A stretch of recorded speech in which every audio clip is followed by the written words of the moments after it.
ഇവിടെ ഇതിൻ്റെ ഇടയിൽ തന്നെ ഇത് പ്രവർത്തിക്കേണ്ടി വന്നത് CIC-യുമായി ഒരു പ്രശ്നമുണ്ടായി.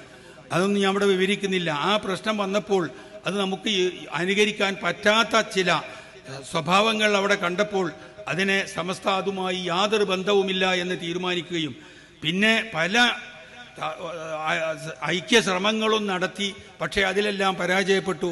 നാം ഉദ്ദേശിച്ചതുപോലെ 9 കാര്യങ്ങളിൽ അത് സ്വീകരിക്കാൻ അവർ തയ്യാറല്ല എന്ന് ബോധ്യപ്പെട്ടപ്പോൾ അതിൽ നിന്ന് മാറുകയും അതോടുള്ള ബന്ധം പാടെ വിച്ഛേദിക്കുകയും ചെയ്തു. ഇനി CIC സമസ്ത ഒഴിവാക്കിയിട്ടില്ല, സമസ്ത അംഗീകരിച്ചുകൊണ്ടാണെന്ന് ആരെങ്കിലും പറയുന്നുണ്ടെങ്കിൽ അത് കളവാണ്. അപ്പോൾ CIC എന്ന വിഷയം അത് സമസ്തയുമായിട്ട് യാതൊരു ബന്ധവുമില്ല. അത് നടത്തുന്ന ഹക്കീം ഫൈസി മാത്രമല്ല, അത് നടത്തുന്ന എല്ലാ പ്രസ്ഥാനങ്ങളുമായും ഏത് സ്ഥാപനങ്ങളുമായും സമസ്തക്ക് ബന്ധമില്ല. CIC-ന്റെ സിലബസ് അതിന് ഒരുപാട് കോട്ടങ്ങളുണ്ട്. അത് സമസ്ത കണ്ടുപിടിച്ചിട്ടാണ് ഈ നിയമം ഇതിവിടെ പറഞ്ഞത്.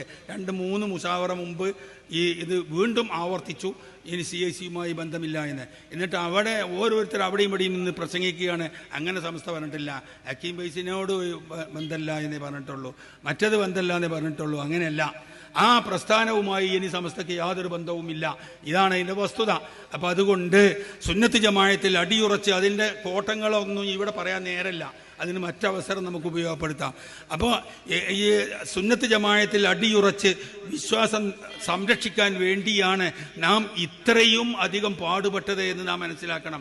നമ്മൾ മാത്രമല്ല, ബഹുമാനപ്പെട്ട അഷ്റഫുൽ ഖൽഖ് സല്ലല്ലാഹു അലൈഹി വസല്ലമയുടെ കാലത്ത് ജീവിച്ചിരുന്ന സഹാബത്ത്, ഖുബൈബ് റളിയല്ലാഹു അൻഹു, ബിലാൽ റളിയല്ലാഹു അൻഹു, എന്തെല്ലാം മാരകമായ പീഡനങ്ങൾക്ക് വിധേയമായി അവരൊക്കെ എന്തിനു വേണ്ടിയായിരുന്നത്? ഭക്ഷണത്തിന്റെ കാര്യത്തിനാണോ? അല്ല, അവരുടെ ആദർശം സംരക്ഷിക്കാനാണ്.